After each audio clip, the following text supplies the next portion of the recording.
Avant d'entrer dans le vif du sujet, je vais vous lire quelque chose qui n'est pas de la Bible. ariko mbere y'ibyo ndashaka mbasomera ikintu cyo ntabwo kiri muri Bibiliya. C'est d'un certain un docteur Rohrbach. Ni umudogiteri yitwa Robert. Il a dit ceci. Yavuze ibi ngibi: L'homme ne serait pas vraiment un homme moderne umuntu ntabwo yaba koko umuntu w'iki gihe sans les acquisitions de la science. Vuga ngo ubushakashatsi ibyo bwagejejeho isi nawe ubyungukiramo. Niyo ndafite telefone hano. Voilà. Rwabugiri yarayifite. Voilà. Parce que lui n'est pas de l'époque turimo. ntabwo ari uwo muri iki gihe cyacu. Alors, on va continuer.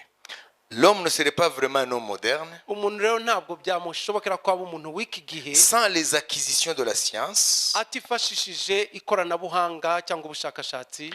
virgule. Ni ukuvuga ngo icyo ni cyo cya mbere. Ntabwo yararangiza, ni virgule. Igitekerezo kirakomera, sibyo?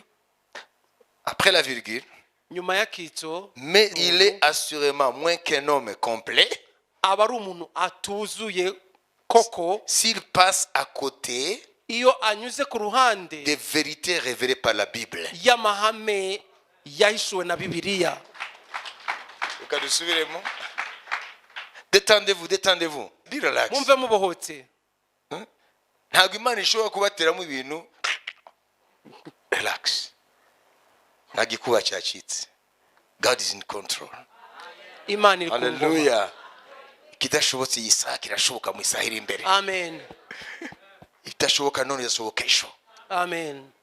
Hallelujah. Amen. Tugaruke kuri ibi. L'homme ne serait pas vraiment un homme umuntu ntabwo yakabaye umuntu moderne w'iki gihe sans les acquisitions de la science, atabifashijwemo n'ubushakashatsi n'ubumenyi, mais il est assurément ariko ni koko moins qu'un homme complet ari hasi y'umuntu s'il wuzuye passe à côté igihe anyuze des vérités révélées par la Bible. ku mahame yahishuwe na Bibiliya. Ça, ce docteur l'a publié en 1968 dans une revue, Uyu mudogiteri une revue scientifique. yabitangaje muri 68 mu kinyamakuru cy'abashakashatsi. Imaginez-vous quelqu'un qui ne veut rien de l'acquisition de la science. Mutekereze umuntu nta kintu ashaka na kimwe ku by'ubushakashatsi n'ubumenyi byagejeje ku Il ne isi. veut pas entendre parler de tous les progrès scientifiques. Ntabwo ashaka kumva no kwakira ikintu cyose kijyanye n'iterambere Il ne veut ry'ubushakashatsi. pas de téléphone, Ntashaka il ne telefone, veut pas d'internet, ntashaka il interineti, ne veut pas de télévision, ntanashaka na televiziyo, pas de radio, nta ni radiyo, rien du tout nta kintu na kimwe muri ibyo. au XXIe siècle.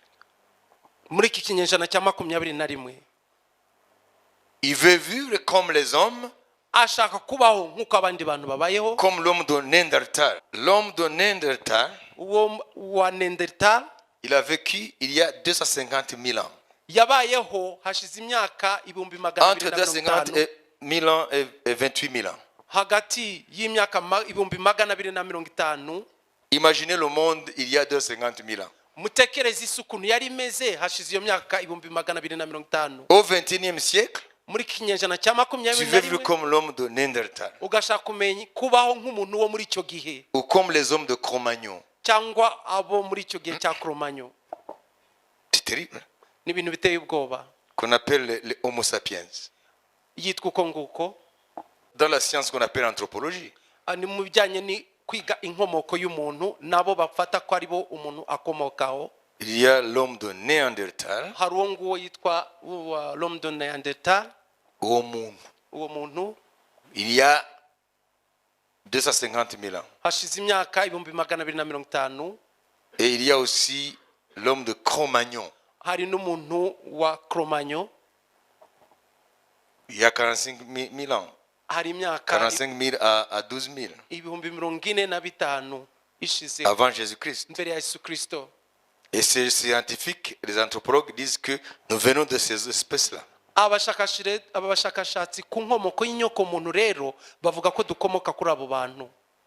Donc nous sommes Nous, aujourd'hui, ne sommes pas des homo sapiens.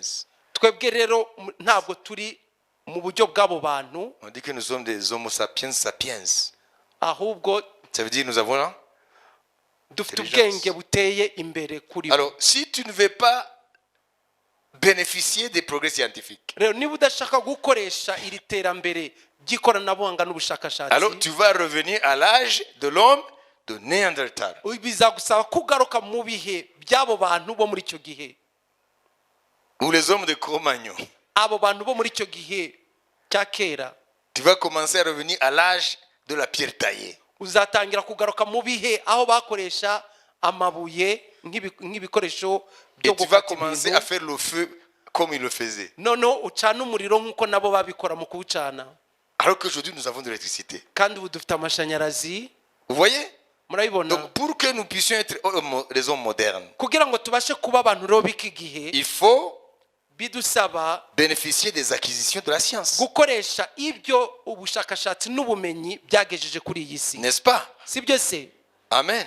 amen Parce qu'il faut avoir un téléphone pour parler avec les autres. kuko ukeneye telefone kugira ushobore kuvugana Ce n'abandi n'est pas un luxe, ça devient maintenant une nécessité. ni ikintu cy'ingenzi Comme une brosse à dents. nk'uko ukenera borosada y'amenyo Tu as besoin de téléphone. niko ukeneye na telefone Pas pour jaser. ntabwo ari kukina gusa It's not for gossiping. ntabwo ari iy'amagambo gusebanya n'amagambo Non, non, c'est utile. Le téléphone est utile. ahubwo ifite umumaro Le problème, c'est la gestion du téléphone. ikibazo n'ikoreshwa ryayo Les gens ne se parlent plus.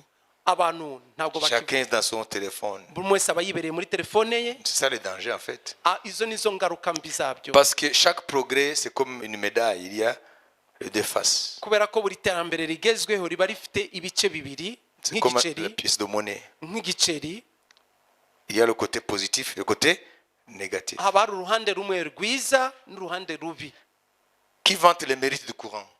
ninde wavuga ibyiza by'amashanyarazi Moi, le premier. jye wa mbere nabivuga Mais elle n'était pas toujours là. ariko ntabwo yahozeho Vous comprenez? siko biri Hein? Vive l'électricité. amashanyarazi ni meza Niyo mpamvu turakoresha ibikoresho ibi. Niyo mpamvu turiho turaporojegitari. Ariko genda ukore ushyire urutoki rwawe indani hariya aho aturuka. Biragira gute? Amaguru hejuru. Voilà, c'est ça. C'est le revers de la médaille. icyo rero ni n'urundi ruhande rwayo Mwabyumvise? amen Donc, rero l'homme d'aujourd'hui, umuntu w'iki gihe cyacu malgré les progrès techniques, nubwo habaye iterambere mu ikoranabuhanga si il ignore les vérités bibliques, nirengagiza amahame ya bibiliya il n'est pas un homme complet. ntabwo aba ari umuntu yuzuye cyangwa ushitse D'après ce docteur. nk'uko uyu mudogiteri abivuze Qui croit à ce qu'il a dit? ninde wizera ibyo avuze Murabyizera? amen Eh? Birumvikana. Ibaza ibi bintu Imana yabishyizeho hashize imyaka n'imyaka. Kandi isi niko izagenda ibinyuramo. None kuba uri mu isi ikaba ifite gahunda nyirayo yayihaye, ukaba wowe uvuga ati ntago bindeba kandi bizakugiraho ingaruka, ntiyumva ko utuzuye. Uvuga imbere y'Imana uri umuntu yego utujuje ibyangombwa. Biti uba utujuje ibyangombwa. tujuje ibyangombwa. Et puis écoutez, Derek Prince dit, kandi nanone uwitwa Derek Prince aravuga ngo il dit ceci: avuga ibi ngibi tu veux ignorer les prophéties bibliques? urashaka kwirengagiza ubuhanuzi bwa bibiliya Bien fait. ugize neza Mais c'est à tes risques et périls. ariko bikugiraho ingaruka zo kurimbuka. Vous comprenez? murabyumva? Tu veux ignorer les prophéties bibliques? ushaka kwirengagiza ubuhanuzi bwa bibiliya. Derek Prince aussi, c'était un grand intellectuel. Parce qu'il avait une chaire de philosophie à l'université de Cambridge. uyu Derek Prince yari umwigisha wa filozofi C'est-à-dire c'est un intellectuel. yari n'umunyabwenge. Hein? Il a écrit plus de 40 livres. yanditse ibitabo bisaga 40. Il a dit, veux-tu ignorer les prophéties bibliques? yaravuze ngo urashaka kwirengagiza ubuhanuzi bwa bibiliya. Bien fait, tu fais bien. ugize neza. C'est bien fait. ugize neza. mais c'est à tes risques et périls. Ni ukuvuga wishize mu kaga kaza kurimbura. Il faut comprendre le sens. Comprenez? Wishize mu kaga. Ibi turiga kutashaka kubimenya. Kandi Imana yaguhaye umwanya n'ahantu ho kubimenyera. Ngo c'est à tes risques et périls. Wishize mu kaga ko kurimbuka. Parce que si vraiment nous vivons à la fin des temps, kubera ko niba koko turiho turaba mu bihe by'iherezo ry'ibihe, et que le Seigneur est sur le point d'enlever l'église, umwami akaba yenda kuzamura itorero, donc nous sommes à 100% rero ijana ku ijana dans le champ de mire des ressources de Dieu. turi aho ubutunzi bw'Imana butumbiriye.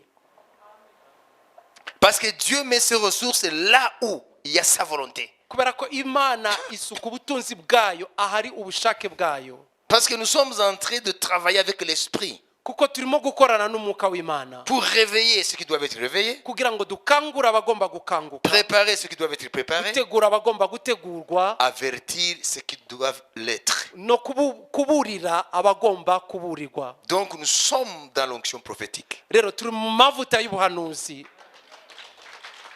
Pana bwa bundi bwa gasyata bwa bundi ngo Imana yaguha urukweto ejo mu gitondo. Ntabwo ari biriya. La prophétie biblique bya bintu uyu yavuze, ubuhanuzi bwa Bibiliya, ibyo Derek yavuze ngo c'est à vos risques et périls si vous optez à ignorer les prophéties. Et puis je vous ai dit, il faut avoir un cœur simple devant Dieu. kandi nabyo mugira umutima woroheje imbere y'Imana. Apana kuzana bya nyajua. Ukwiye kuba umuntu aciye bugufi imbere y'Imana. Imana ikubona mu mutima wa najua wa rebelle. Ariko ibona umutima wakira ijambo ry'Imana avec une crainte respectueuse. n'igitinyiro cy'Imana, Comme notre patriarche Noé. nka sogokuruza wacu Nowa, Lorsque Dieu a averti Noé de l'imminence de la destruction de l'humanité igihe yamuburiraga ko igiye kurimbura inyoko muntu, et qu'il lui a dit de construire l'arche, ikamubwira kubaka inkuge, la Bible dit que même s'il n'y avait pas d'évidence qu'il y aura la pluie, nubwo nta kintu cyagaragaza ko imvura yenda kugwa, qu'il y aura le déluge, ko hazaba umwuzure, mais la Bible dit il a reçu cette révélation, cette parole de Dieu avec une crainte respectueuse. Bibiliya avuga ngo yakiranye iryo jambo rivuye ku Mana cyangwa ubwo buhanuzi n'igitinyiro cyo kubaha Imana. Vous comprenez? Murabyumva? Il y a recevoir la parole de Dieu avec l'orgueil, hari abakirana ijambo ry'Imana n'ubwirasi, mais il y a aussi accueillir la parole de Dieu avec une crainte respectueuse. ariko hari n'abajyakirana no gutinya no kubaha Imana. Amen. Amen. Comprenez? Murabyumva? Donc je ne nous souhaite pas, Ntabwo kwiyifuriza ça veut dire vous et moi, ari mwe nanjye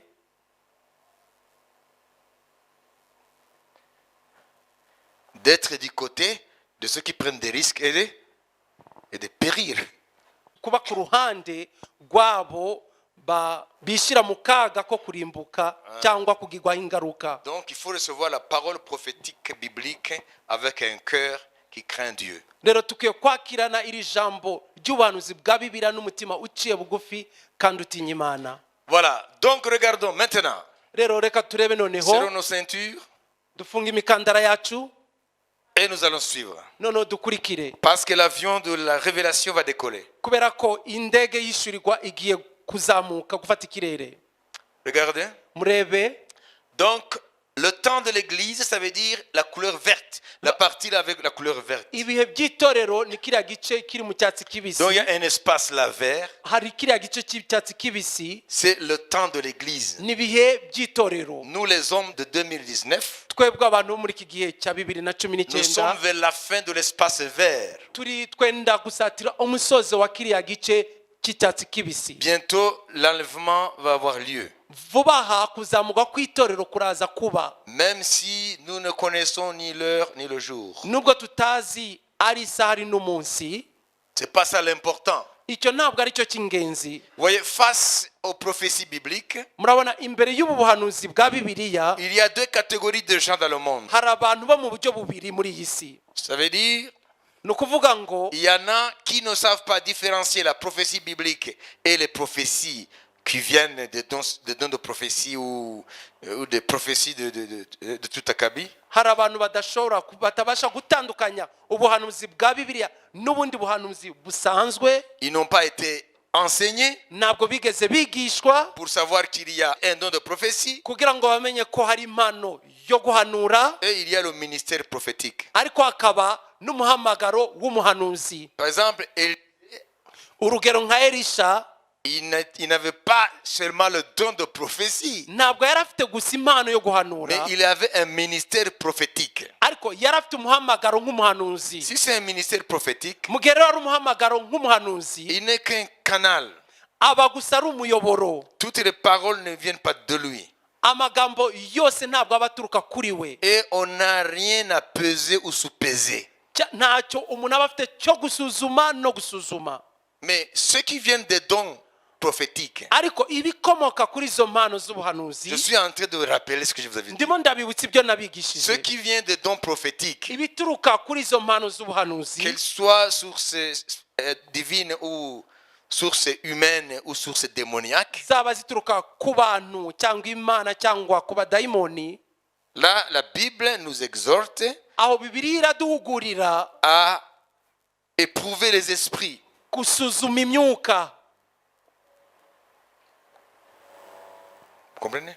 murabyumva? Les esprits derrière la prophétie. imyuka yihishe inyuma y'ubwo Et buhanuzi, d'examiner ce que ces prophéties nous disent. no gusuzuma ibyo ubwo buhanuzi burimo Alors, kutubwira. puisqu'il y a des gens qui ont été déçus par des prophéties, kubera ko hari abantu bahawe ubuhanuzi ntibusohore, alors, puisqu'ils n'ont pas été enseignés, kubera ko batigeze bigishwa, ils prennent même la distance par rapport à la prophétie biblique. baritandukanya bishyira kure rero n'ibijyanye n'ubuhanuzi bwa bibiliya. Ça veut dire ils n'ont pas compris niba ngo ntabwo bigeze que basobanukirwa la prophétie biblique ko ubuhanuzi bwa n'a bibiliya rien à voir avec ces prophéties qu'on vous donne dans les assemblées, dans les chambres de prière. nta hantu bihuriye na gato n'ubwo buhanuzi babaha mu materaniro cyangwa mu byumba byo gusenga. Est-ce que vous comprenez? murabyumva? Vous comprenez? murimo kubyumva? Les autres prophéties peuvent taper à côté. ubundi buhanuzi bushobora kunyura ku ruhande.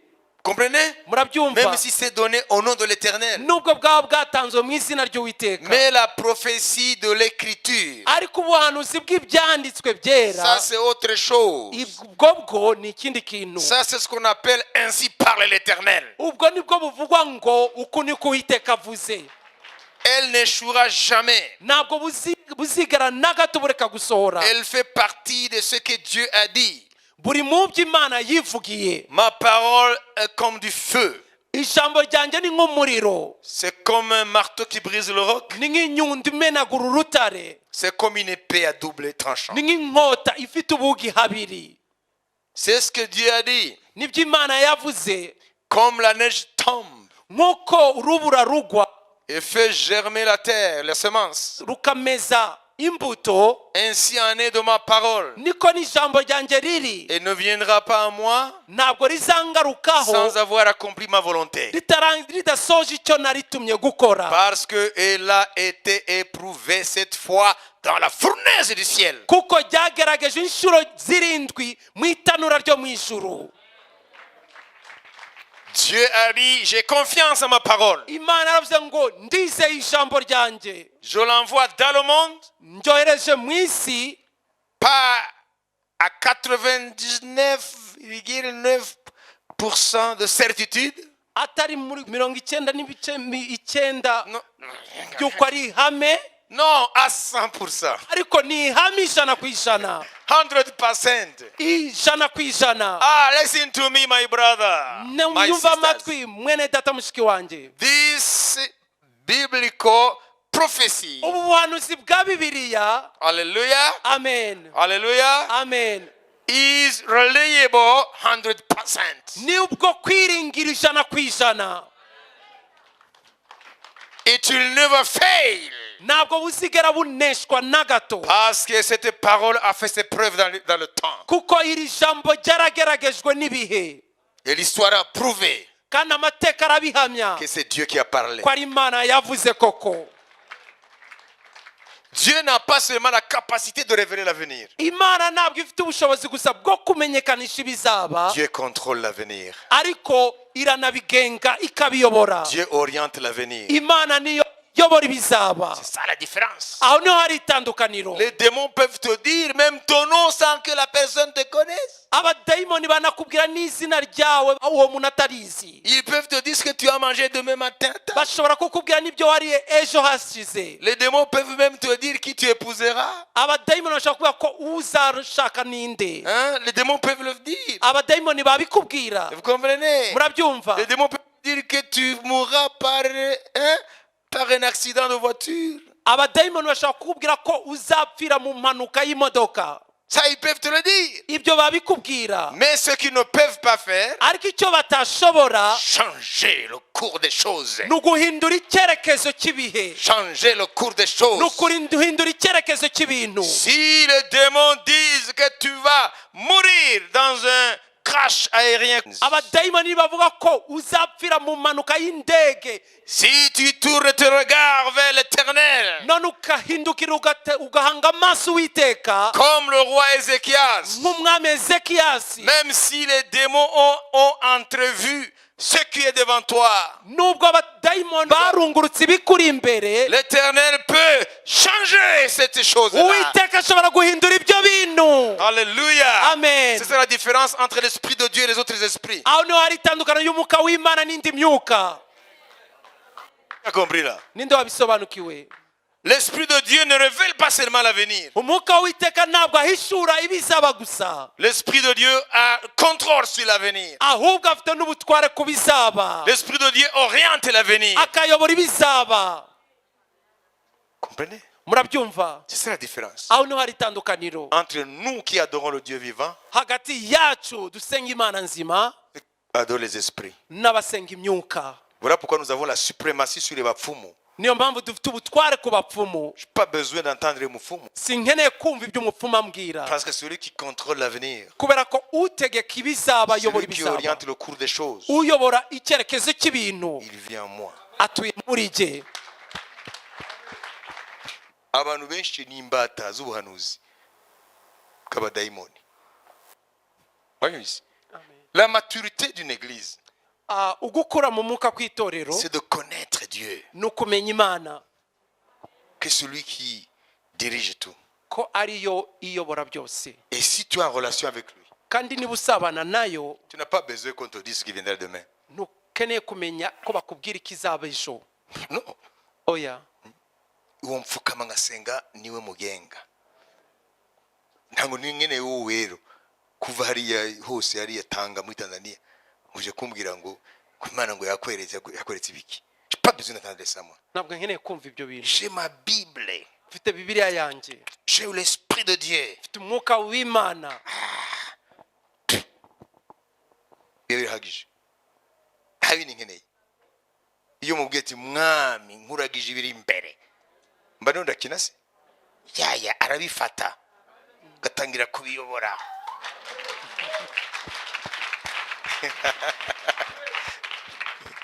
Abantu benshi barasenga mu maegirize, muvuge muti barasenga.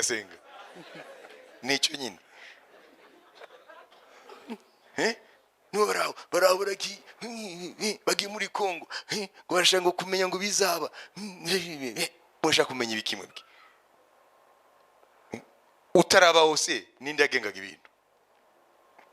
Bazamwiza utarabaho ninde yagengaga ibintu? Wigeze wumva ukwezi kugwa? Wowe utarabaho ninde bayoboraga ibintu? Kuki wumva ko ukwiye kugenda Tanzania ukagenda Kongo ngo wumve ngo ibyo ngo ibintu bishaka kubaho? Urashaka iki wowe? Watuje se? Wowe utarabaho ninde yayoboraga ibintu? Iyi si ugendagendaho yari hari uwayishyizeho yayigahe gahunda, wowe genda muri gahunda ye. Amen. Mumaze kubona abantu nk'abo? Vous savez, c'est une maladie spirituelle. murabizi n'uburwayi bw'umwuka, Ce qu'on appelle la démangeaison. n'ukuribwaribwa D'entendre ukuribwaribwa no kumva, d'entendre les choses à venir kumva ibizaba dans le sens de divination. mu bijyanye n'indu muri ubwo buryo bw'indagu. Il y a une différence entre le prophète de Dieu Hari itandukana hagati y'umuhanuzi w'Imana et le devin n'uriya utanga indagu et le voyant. n'uriya bamenya. C'est différent. Ni ibintu bitandukanye. Le prophète de Dieu n'est ni un devin comme Balaam, ni un voyant. Umuhanuzi w'Imana ntabwo ari utanga indagu nka Balaam, nta nubwo ari n'abamenya. Même si on utilisait le même mot, mais ce n'est pas comme ça. Nubwo bakoreshaga En voyant ijambo Samuel, en rimwe, disant le voyant vient. mu gihe babonaga Samuel bakavuga ngo dore bamenya araje, Mais ce n'est pas ça. ariko ntabwo aricyo Ça bivuga. avait une connotation païenne. Ibyo byari bifite ubusobanuro bw'igipagani. Mais il est prophète de l'Éternel. Ariko n'umuhanuzi w'Uwiteka Ce n'est pas un voyant ni un devin. ntabwo ari bamenya, ntabwo nubwo ari utanga indagu. Vous comprenez? Murabyumva? Alors ici, nous sommes en train d'étudier ce qui est sorti de la bouche de Dieu lui-même. Hano rero turimo kwiga ibyaturutse mu kanwa k'Uwiteka ubwe Après l'enlèvement de l'Église, nyuma yo kuzamurwa kw'itorero, qui va se passer en un clin d'œil. bizakoreka mu kanya ko guhumbya. Il va se passer ce qui suit. Hazakoreka ibi bikurikira. Le monde sera en panique. Isi izahungabana, Le monde aura besoin de quelqu'un ou de quelque chose qui va l'apaiser. izaba ikeneye umuntu cyangwa ikintu cyayihumuriza, Parce que le monde va être complètement déboussolé. kubera ko izahita icyerekezo burundu, Parce que ce n'est pas un problème économique qui se passe. kubera ko ntabwo ari ihungabana ry'ubukungu rizaba ribaye, Ce n'est pas la guerre du Golfe. ntabwo ari intambara yo mu kigwa cya golfu. Non,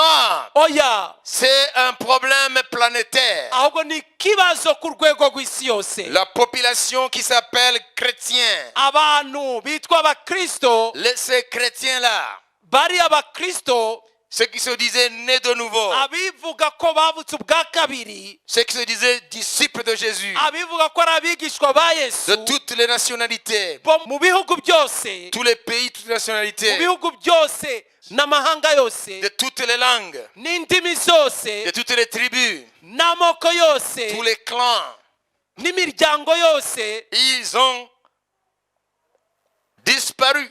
baburiwe irengero, On ne sait pas où ils sont. ntabwo bazi iyo bagiye. Alors cette panique générale, Rero ubwo bwoba buzagwira isi, c'est là où Satan va profiter de cette panique. niho Satani azafatira, Il va profiter de ce vacuum. azafatira muri icyo cyuho, Alors, noneho il va entrer en scène. ahite yinjira ku mugaragaro ku rubuga. L'enlèvement se passe maintenant. C'est une hypothèse. Kuzamurwa kw'itorero kubaye nona. OK? Reka tubifate uko. L'église n'est plus là. Itorero ntabwo rikiri mu isi. 1 Thessalonique 15, 51, 52. OK? Abatesalonike ba mbere 15:52-51. OK? 1 Corinthiens 15, 51, 52. OK? Abikorinto ba mbere 15:51-52. 1 Thessaloniciens 4, 13 et 18. Abatesalonike ba mbere 4:13-18. 1 Corinthiens 15, 51, 53. Abikorinto ba mbere Ou 52. 15:51-52. L'enlèvement se passe Ukuzamurwa kw'itorero kurabaye en un clin d'œil. mu kanya ko guhumbya. Et les événements vont se précipiter. Noneho ibihe biraje byihuta bikurikirana. D'abord, Icya mbere, le monde est dans la panique. isi ifashwe n'ubwoba. C'est normal. Ni ibintu bisanzwe Parce que c'est un byumvikana, phénomène qui n'est pas explicable scientifiquement. kubera ko hari ikintu kidashobora gusobanurwa mu buryo bw'ubwenge. Ces gens ne sont pas morts. Aba bantu ntabwo bapfuye, OK? si byo se? Alors, l'entourage les connaissait dans cette identité d'enfant de Dieu. Noneho abantu bari babazengurutse bari bazi ko abo ari abana b'Imana. Alors, le monde est devant ce fait accompli. Isi rero iri imbere y'icyo kintu cyabaye. Ou bien le monde se jette aux pieds. Kimwe n'iki, isi irapfukama, Ou bien le monde fléchit le genou devant Dieu, irapfukama imbere y'Imana, tombe à genoux, ipfukame y'Imana icyubahiro, en disant que maintenant c'est la colère, Dieu vient d'enlever son peuple. ivuga ngo ubu noneho uburakari buraje, Imana irangije kuzitwara ubwoko bwayo, Les justes sont enlevés, abakiranutsi batwawe.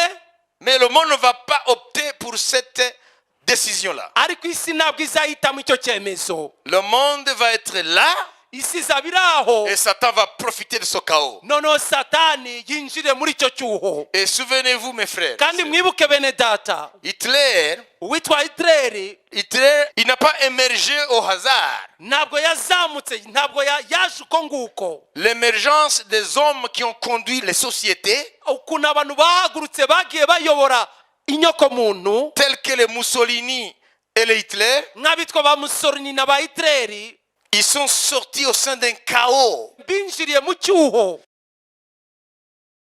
Ça veut dire que l'Allemagne, par exemple, nk'urugero nk'igihugu cy'Ubudagi vivait une crise terrible, hari ihungabana mu buryo bukomeye, une crise socio-économique. mu buryo bw'ubukungu n'imibanire y'abantu. Alors à ce moment-là, il y a un Hitler qui s'est présenté. aho ngaho niho Hitler yinjiriye. Comprenez?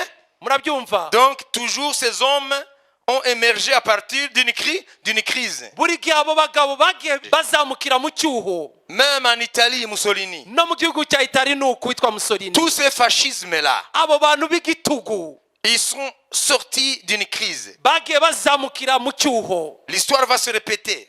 amateka azongera buko nguko. L'enlèvement va créer une crise. aho kuzamuka kw'itoro kuzazana guhungabana. Ou bien le monde crie au Seigneur, isi itakirwa umwami, mais il ne va pas aller dans cette direction. ariko ntabwo ari kwizabikora. Le monde va se tourner vers quelqu'un qui va les consoler. ahubwo isi izahindukirira uzayihumuriza. Alors cet homme politico-religieux de l'Occident, rero uwo mugabo w'umunyedini kandi w'umutegetsi w'igihugu Qui est la wo mu première- burengerazuba, qui est la première bête de l'Apocalypse 13, ariwe ya nyamaswa ya mbere y'ibyahishuwe 13, il fera une alliance avec plusieurs en Israël. azakorana isezerano ry'amahoro na benshi muri Isirayeli. Pourquoi Israël? kubera ko Isirayeli, Parce que la dernière semaine a été donnée à Israël. kubera ko icyumweru cya nyuma cyahawe Isirayeli, Et que l'événement qui vient de se passer kandi ikintu kirangije kuba a un lien avec Israël. gifite aho gihuriye na Isirayeli, Parce que c'est le nom de Jésus-Christ kuko ni izina rya Yesu Kristo qui est à la base de l'événement. niryo ryabaye imbarutso y'icyo kintu. Le problème du monde ne sera plus économique, ikibazo cy'isi ntabwo kizaba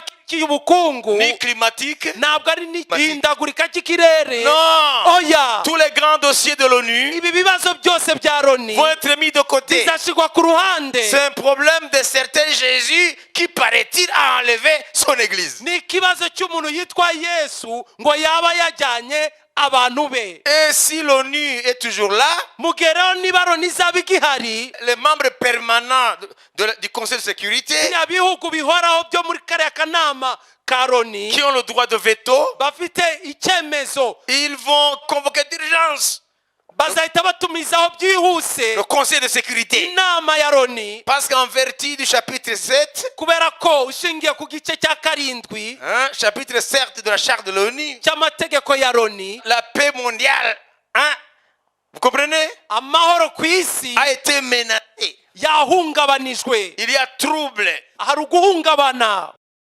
de la paix mondiale. kw'amahoro y'isi. Ce phénomène a ébranlé les familles. icyo kibazo cyahungabanije imiryango. Si toi, il y a quelqu'un qui est parti de ta famille, et là, et là, et là, hariya muri uriya muryango, mais ça crée un problème juridique énorme. bizana ikibazo gikomeye cyane mu buryo bw'amategeko. Qu'est-ce qu'on va faire avec les patrimoines? niki kibazakoresha imitungo yabo. Par exemple, moi, je suis parti avec ma famille. njyewe nagiye n'umuryango wanjye, Mais c'est un problème juridique. ni ikibazo mu buryo bw'amategeko. Mais je représentais quand même cette communauté. nari mpagarariye uyu muryango. Qu'est-ce qu'on va faire de Bethel? none se iyi Beteli bazayikoza iki? Et chez lui à la maison. hanyuma mu rugo iwe Mais c'est un problème juridique bizaba énorme. ari ikibazo mu buryo bw'amategeko. Ça va créer un problème sur problème. bizazana ikibazo ku kindi bibazo ku bindi, Juridico-social, mu buryo bw'amategeko, imibarire, mu économique. bukungu, Vous pouvez continuer. mwashyiraho n'ibindi. Traumatisme. ihungabana ry'abantu Ça sera un sacré problème. kizaba ari ikibazo gikomeye. Alors cet homme viendra uwo mugabo rero azahita aseruka avec des solutions miracles azanye ibisubizo by'igitangaza, pour dire au monde, abwira isi, moi je connais où sont partis ces gens. njyewe ndazi aba bantu iyo bagiye. Parce que la Bible dit, Dieu va leur envoyer une puissance d'égarement kuko biravuga ngo imana izabohereza umwuka w'ubushukanyi pour croire au mensonge. ngo bizere ibinyoma Parce qu'ils n'ont pas cru à la vérité kuko batigeze bizera ukuri lorsque la vérité était encore prêchée au igihe temps de la ukuri kwariho grâce. kurabwirizwa mu gihe cy'ubuntu Dieu va leur permettre à ce que cet homme-là les berne. imana izemera ko uwo mugabo abashuka Hein? Et ils vont accepter kandi bazabyemera ce qu'il va dire. bazemera ibyo azavuga Pourquoi? kubera iki Parce que moi je me demande, comment est-ce que le monde va accepter les mensonges de cet homme? ndibaza ni gute isi izakira ibinyoma by'uyu mugabo Parce qu'un politicien seulement, il n'a pas l'autorité de parler des choses religieuses. kubera ko umunyapolitike gusa akora ubunyapolitike nta bushobozi afite bwo kuvuga iby'idini Parce que ce sont des choses qui touchent à la religion. kuko ni ibintu byerekeranye n'idini Il faut qu'il y ait un homme hakwiye kuba umuntu acceptable dans l'instance internationale politique, yemewe mu rwego rwa politike mu buryo bwo mais hejuru aussi quelqu'un qui est versé dans les choses dignes, dans les choses religieuses. kandi umuntu yinjiye mu by'idini koko Et pas n'importe quelle digne, pas n'importe quelle religion. kandi ntabwo ari idini iryo ari ryo ryose Il faut que la religion soit prétendument détentrice de ce qui se passe dans la chrétienté. kandi iryo dini rikwiye kuba rifatwa ko ari ryo rifite uburenganzira n'ubumenyi ku biro birakora mu bukristo byose Alors, il va dire, moi je sais.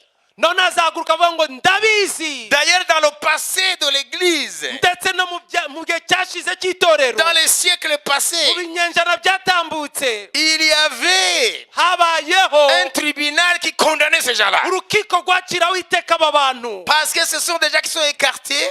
kuko ni abantu bagiye mu buryo bunyuranye Ils se sont écartés de l'orthodoxie. bagiye ku ruhande rw'ibyizerwa Même si le monde les a tolérés, mais il y a toujours dans notre magistère, il y a toujours dans nos règlements, dans nos droits canons, hein, des articles qui condamnent comme hérétiques. nubwo isi yakomeje kubemera ngo bagendera mu kwizera kwabo ariko mu mategeko mu bitabo by'amategeko byacu hari ingingo zibahana Mais comment se fait-il que bishoboka bite se ils aillent au ciel comme les gens le pensent, ko bagiye mu ijuru nk'uko abantu babitekereza alors que moi, le représentant, je ne suis pas encore là. kandi jya ubahagarariye ndigeze ngenda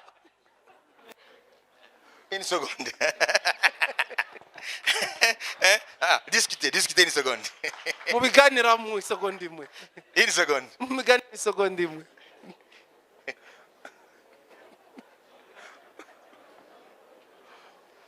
Parce que la Bible dit, kuko bibiri iravuga ngo parce qu'ils n'ont pas cru à la vérité, kuko batigeze bizera ukuri lorsque la grâce était encore opérante, igihe ubuntu bwari burimo burakora Dieu va leur envoyer une puissance d'égarement imana noneho izabohereza umwuka w'ubushukanyi pour qu'ils croient au mensonge. ngo bizere ibinyoma 2 Thessaloniciens chapitre 2 versets 7 à 12.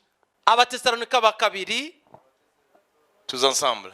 twese hamwe Chapitre 2 ibice bibiri versets 7 à 12. umurongo wa karindwi kugeza kwa 12 Lisons vite. dusome vuba kuko amayoberane y'ubugome n'ubatangiye gukora ariko ntazahishurwa keretse uyabuze ubu akuweho. Ça veut dire l'église. bivuga itorero Donc l'église sera les 20 jours, n'est-ce pas? nuko igihe kimwe itorero rizazamurwa D'accord? sibyo se Et puis l'impie, cet homme-là, va se révéler. hanyuma uwo mugome azabona Alors, kwishurwa continue. nibwo wa mugome azahishurwa uwo umwami Yesu azicisha umwuka uva mu kanwa ke akamutsembesha kuboneka kukuza kwe. Kuza k'uwo mugome kuri mu buryo bwo gukora kwa Satani gufite imbaraga zose n'ibimenyetso n'ibitangaza by'ibinyoma n'ubuhenzi bwose bwo gukiranirwa ku barimbuka kuko batemeye gukunda ukuri ngo bakizwe.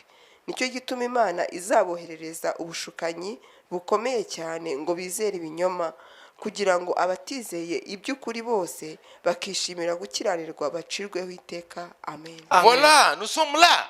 aho niho turi Qu'est-ce qu'il va dire pour que le monde le croie? azavuga iki kugira ngo isi ibashe kumwizera Il ne va pas dire que ces gens-là font partie de l'épouse de l'agneau. ntabwo azavuga ngo aba bantu bari mu mugeni wa kristo Il ne veut pas dire qu'ils sont partir au ciel. nta nubwo azavuga ko bagiye mu ijuru, Il ne va pas dire ce que la Bible dit. ntabwo azavuga ibyo Bibiliya ivuga, Que ce n'est pas Dieu qui les a enlevés pour les punir. ko atari Imana yabatwaye ngo ijye kubahana. Non. Oya, Il ne veut pas dire qu'ils sont allés au ciel. ntabwo azavuga ko bagiye mu ijuru, Il va dire tout simplement azavuga gusa que ces gens-là étaient des maudits. ko bari abantu bari bivume, Dieu les a enlevés pour les punir. ahubwo Imana yabatwaye ngo ijye kubahana, Parce que c'est moi qui représente le Fils de Dieu. kubera ko nijye mpagarariye umwana w'Imana. Donc il va dire Azavuga que celui qui détient la vérité. ko ari we ufite ukuri. Vous comprenez? Murabyumva? Et le monde Kandi isi va tomber sous la puissance de la séduction. izagwa munsi y'izo mbaraga z'ubushukanyi, Et le monde va suivre cet homme. hanyuma isi izakurikira uwo mugabo. Qui a associé cet homme-là? Ninde wahagurukije uwo mugabo? C'est Satan. Ni Satani, Parce qu'il profite de ce chaos. kubera ko yinjiriye mu cyuho. Vous comprenez? Murabyumva? Puisque Satan c'est un archange. Kubera ko Satani we ari umumarayika mukuru, En d'autres termes, un esprit. ni umwuka mu Il yandi ne va pas magambo, venir parler au monde comme ça. ntabwo azaza ku mugaragaro ngo abwire isi gutyo, Il va s'incarner dans un homme. ahubwo azambara ishusho y'umuntu, Et nous allons le voir. kandi turaza kubibona. Il sera homme, c'est vrai. Azaba ari umuntu koko, Mais Satan va mettre tout ce qui est de lui dans cet homme. ariko Satani azashira ibimurimo byose muri uwo mugabo. Et si l'enlèvement est proche, Kandi niba ukuzamurwa kw'itoro kuri bugufi, cet homme est déjà là, uwo mugabo arahari, dans le monde. muri iyi si arahari. Mais la Bible ne dit pas son nom, ni ce qui le caractérise aujourd'hui, parce que l'Écriture ne peut jamais se contredire. Ariko Il Bibiliya sera révélé en son temps après l'enlèvement de l'Église. ariko Bibiliya ntabwo itubwira izina rye n'ibimuranga, kubera ko Bibiliya ntabwo yakwinyomoza, kuko azamenyekana mu gihe cye. Aujourd'hui, si quelqu'un te dit l'antéchrist c'est celui-là, il sera en train de pécher contre la vérité. Uyu munsi umuntu nakubwira ngo antikristo nguriya, azaba ariho aracumura ku kuri. Vous avez compris? Mwabyumvise? En vertu de 2 Thessaloniciens 2, 7, 8. Dushingiye kuri iki cyanditse cyo mu Batesalonika ba kabiri 7, 8 kuri Alors, regardons celui qui va citer cet homme pour terminer. Reka turebe uzagurutsa uyu muntu. 13, Apôtre 13. 4, Ibyahishuwe 13:4 jusqu'au verset 7. tugeze ku murongo wa 7. La Bible soulève le voile sur la véritable nature de cet homme-là. Bibiliya ivana igitwikirizo kuri uyu mugabo, D'où il vient l'autorité pour que le monde entier le suive. aho ubutware abuvana kugira ngo isi yose ibashe kumukurikira. Tu vas commencer par le verset 2. Uhere ku murongo wa 2. iyo nyamaswa nabonye yasaga n'ingwe, amajanja yayo yasaga n'ayaruko. Comprenez? Cette bête est la première là qui sort de la mer. La mer maintenant vous êtes familier, n'est-ce pas? Ce sont les nations, ce sont les fous, les Murabizi peuples. ko ari isi n'amoko. Ok? Mais cette première bête était semblable à un léopard. Ariko iyo nyamaswa ya mbere yasaga n'ingwe. N'est-ce pas? Sibyo se? N'est-ce pas? Sibyo? Et dans la vision Mu iyerekwa de Daniel chapitre 7, rya Daniel igice cya 7, en parlant du troisième empire mondial, mu kuvuga iri buriya bwami bwa gatatu c'est buzategeka quel est isi, le nom? izina ryabwo ni irihe? Quel est l'empire qui a supplanté ou qui a renversé le troisième empire médo-perse? Ni ubuhe bwami bwakubise hasi ubwami C'est bw'abamede l'empire n'abaperesi? grec. Ni ubwami bw'abagiriki. Dans la vision, Daniel voit Mu iyerekwa rya Daniel abona l'empire grec d'Alexandre ubwami le Grand, bw'abagiriki bwa Alexandre le Grand, donc l'empire macédonien, ubwami bwa Makedoniya, gréco-macédonien. bw'abagiriki bwa na Makedoniya. Ok? Sibyo? Il voit la Grèce ou l'empire gréco-latine comme un léopard. Abona ubwami bw'abagiriki bushushanywa n'ingwe. C'est-à-dire le troisième empire mondial Ndavuga buriya bwami bwa gatatu buzategeka isi, qui a précédé Rome. bwabanjirije Roma. Daniel 7, quand vous lisez les 4 animaux, Daniel igice cya 7 iyo musomye ibya ziriya nyamaswa enye, le troisième est semblable à un léopard. iya gatatu ishushanyijwe n'ingwe. C'est l'empire grec. ni ubwami bw'abagiriki. Et maintenant, Apocalypse 13, Hano ibyahishwe 13 cette bête est comme... iyi nyamaswa Un léopard. imeze nk'ingwe. Ça veut dire quoi? Bishatse kuvuga iki? Ça veut dire, dans le temps de la fin, Nivuga ngo mu bihe by'iherezo cet empire sur lequel cet homme va s'asseoir comme chef, ubu bwami uyu mugabo azaba yicaye nk'umutware wabwo a même origine géographique que le 4e empire. buzaba bufite inkomoko imwe mu cyerekezo cyaho buherereye But nk'iriya nyamaswa ya kane. L'Occident aujourd'hui, la culture occidentale, Kubera ko umuco w'uburengerazuba cyangwa uburayi iki gihe on l'appelle la culture gréco-latine. Ça veut dire grec et romain. bawita umuco w'abagiriki n'abaroma. Ça veut dire le 4e empire restauré. Nivuga ngo ni bwa bwami bwa kane bwongeye kuvuka. C'est l'empire occidental. Ni buriya bwami bwo mu burengerazuba. Qui a compris? Ninde wabisobanukiwe? Vous comprenez? Ce n'est pas Babylone, ce n'est pas la Perse, Ntabwo ari Babuloni, ntabwo ari Ubuperesi, c'est l'Occident. n'uburengerazuba. Parce que les 3 derniers empires sont venus de l'Occident. Kubera ko buriya bwami butatu bwa nyuma bufite inkomoko mu burengerazuba. Parce que le 4e animal dans Daniel 7 Kubera ko inyamaswa ya kane muri Daniel igice cya 7 n'a pas eu de caractéristiques, on ne l'a pas défini. ntabwo bigeze bavuga ibiyiranga. Le premier était comme un lion, Iya mbere yari imeze nk'intare, deuxième comme un l'ours, iya kabiri nk'idubu, troisième comme léopard. iya gatatu nk'ingwe. Mais le 4e empire, quand Daniel voyait dans la vision, il disait c'était un animal terrible. Il n'a pas donné de qualificatif. Ariko inyamaswa ya kane Daniel ayibonye mu iyerekwa yari inyamaswa iteye ubwoba, yayiburiye icyo ayitirira. Différent des 3 premiers. Inyuranye n'iziriya zitatu zabanje. C'est cet empire d'Occident. Ni buriya bwami rero bwo mu burengerazuba. Amen. Amen. Qui a en son sein Aribwo muri bwo toutes les caractéristiques de l'empire grec et de l'empire romain. bufite ibiranga buriya bwami bw'abagiriki n'ubw'abaroma biri hamwe byose. Et c'est ça qui reviendra Ubwo rero nibwo buzagaruka sous forme de la confédération de 10 pays. mu buryo bw'ibihugu 10 byishyize hamwe. Et ce chef politico-religieux va dominer là. Uwo mutware rero w'umunyedini n'umukuru w'igihugu nibwo azayobora. Donc d'après Apocalypse 13, Rero dushingiye ku byahishije 13 c'est un occidental, n'umunyaburayi cyangwa uwo mu burengerazuba, pas de l'Orient. ntabwo azava mu burasirazuba. Qui a compris bibliquement? Ninde wabisobanukiwe mu buryo bwa Bibiliya? Ok. Alors, le monde va le suivre.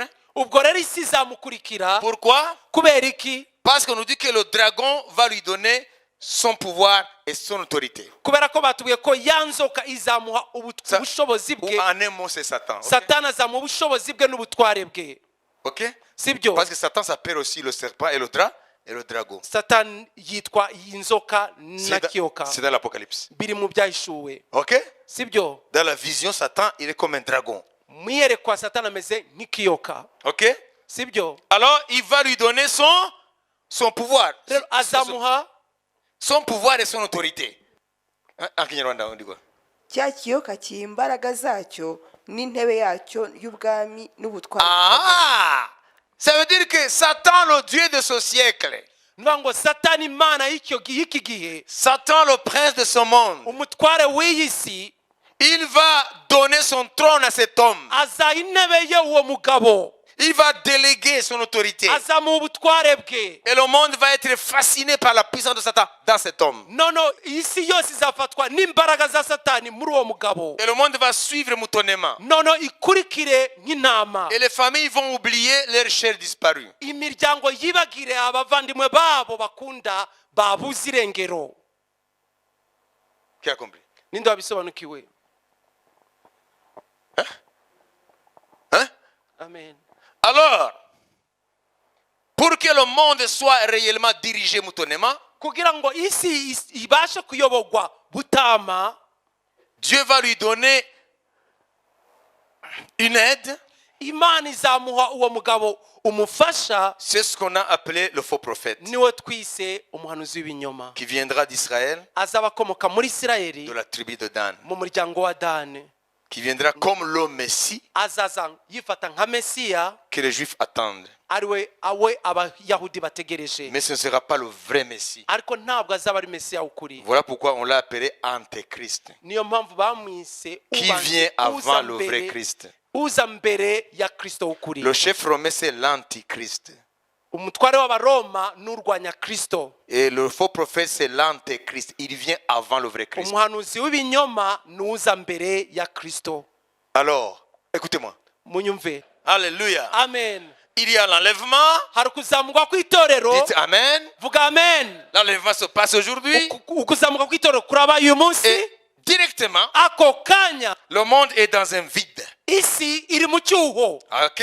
sibyo? Un vide qui s'appelle panique généralisée. icyuho cyitwa ubwoba bwafashe isi yose. Aucun pays n'a été épargné. nta gihugu na kimwe kitagezweho, Parce que chaque pays a un certain nombre de chrétiens. kubera ko buri gihugu gifite umubare runaka w'abakristo. N'est-ce pas? siko biri? Alors ces vrais chrétiens vont être enlevés. rero abo bakristo b'ukuri bazazamurwa. Hein? Les églises n'enseignent pas beaucoup l'enlèvement aujourd'hui. amatoro ntabwo uyu munsi menshi yigisha kuzamurwa kw'itorero. Suivez tous ces grands noms. mukurikirane amazina yose akomeye Dans leur enseignement, mu nyigisho zabo. pratiquement, ils ne parlent jamais de l'enlèvement. ntabwo bigera na hato bavuga ibyo kuzamurwa Alors que kw'itorero. l'enlèvement est proche. kandi kuzamurwa kw'itorero kuri bugufi cyane. Ça veut dire Satan, il est rusé. nuvuga ngo satani afite uburiganya. Je ne dis pas que ces ministères ne servent pas Dieu. ntabwo mvuga ko abakozi b'imana badakorera imana. Non, non. oya. Mais je suis en train de vous montrer les ruses du diable. ariko ndimo ndabagaragariza uburiganya bwa satani. Quelque chose qui est sur le point de se passer. ikintu cyenda kuba, Mais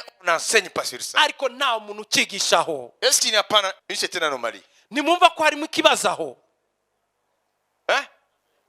À la place d'enlèvement, ahubwo mu cyimbo cyo kuzamurwa c'est la doctrine de prospérité. ni inyigisho cyo kwaguka no kwaguka cyangwa gutera imbere. Bénédiction ici et maintenant. imigisha ya hano nonaha. Des séminaires sur les couples, amahugurwa ku bashakanye, ça ne manque pas. ibyo ntibibura. Des séminaires sur la jeunesse. amahugurwa ku rubyiruko.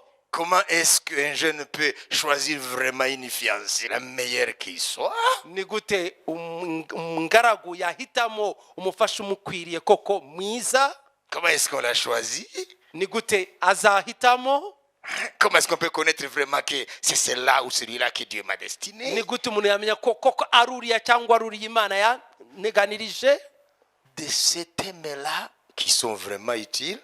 inyigisho nk'izo koko ni iz'umumaro. Mais entre-temps, il y a quelque chose qui est le point de se passer et qu'on ignore, alors que cette chose-là, si elle se passe, tout ce dont nous avons investi notre temps, ça tombe à l'eau, parce que l'enlèvement peut venir et que la fiancée, tu ne l'auras jamais. kubera ko hari ikintu cyenda kuba, kandi ibyo byose nubyakira ni koko, ariko ugatakaza icyo kintu cyenda kuba, ibyo byose bizaba nk'ibiguye mu mazi. Ça veut dire, on oublie l'essentiel. niba ngo bibagira icy'ingenzi. Ça, c'est l'une des ruses du diable. ni kimwe rero mu buriganya cyangwa mu binyoma bya satani. Qui a compris la ruse du diable? ninde wasobanukiwe uburiganya bwa Oui, satani? séminaire des couples. yego amahugurwa ku Oui, bashakanye. séminaire de la jeunesse. yego amahugurwa ku rubyiruko. Mais, ariko soyons prêts. mube maso. Soyons vigilants. tube maso. Parce qu'il est à la porte. kubera ko ari ku rugi. He's knocking. He's knocking. arimo arakomanga. Alléluia. amen. You have to get ready. ugomba kuba uri maso. Dans tout ce que tu fais, mu byo ukora byose bien, sois prêt. ba uri maso. Donc c'est un enseignement qui n'a pas beaucoup de place. rero ni inyigisho idafite umwanya munini, Alors que c'est un enseignement qui nous appelle à la sanctification. kandi ari inyigisho iduhamagarira kwezwa. Comprenez? murabyumva? Ce n'est pas un enseignement qui nous dit d'abandonner notre travail et d'aller nous cacher au coin de rue en train de trembloter en disant oh, Seigneur, ne nous laisse pas. ntabwo ari inyigisho zitubwira ngo tugende tureke akazi kacu tujye kwihisha hariya duhinda Dans la chambre de umushyitsi prière.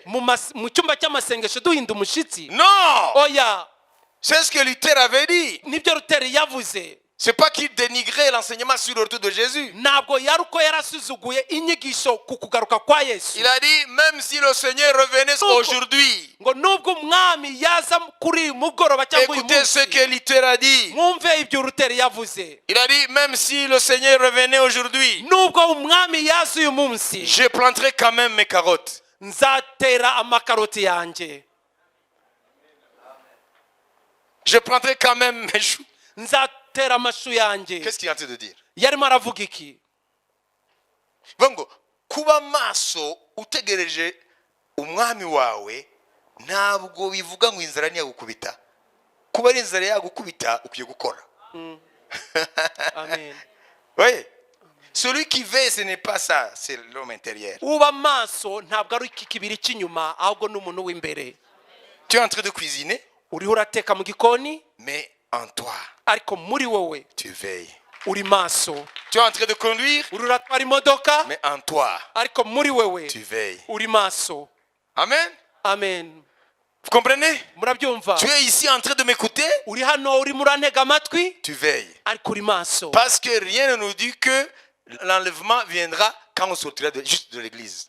Ariko kubera ko nta kintu na kimwe kitubwira ko kuzamurwa kw'itorero tugisohoka mu rusengero, Parce que là, tout le monde est gentil. kubera ko mu rusengero bose baba ari abantu beza. Voilà, donc le Seigneur peut venir. Rero umwami ashobora kuba yaza. Non, Oya, parce que kubera ko ailleurs, ahandi ils sont au lit. bo bararyamye, Sous d'autres cieux, ahandi mu tundi duce ils se réveillent. bo barabyutse. Donc, en tout temps, Rero mu bihe en byose tout lieu, n'ahantu hose l'enfant de Dieu umwana w'Imana doit veiller. akwiye guhora ari maso.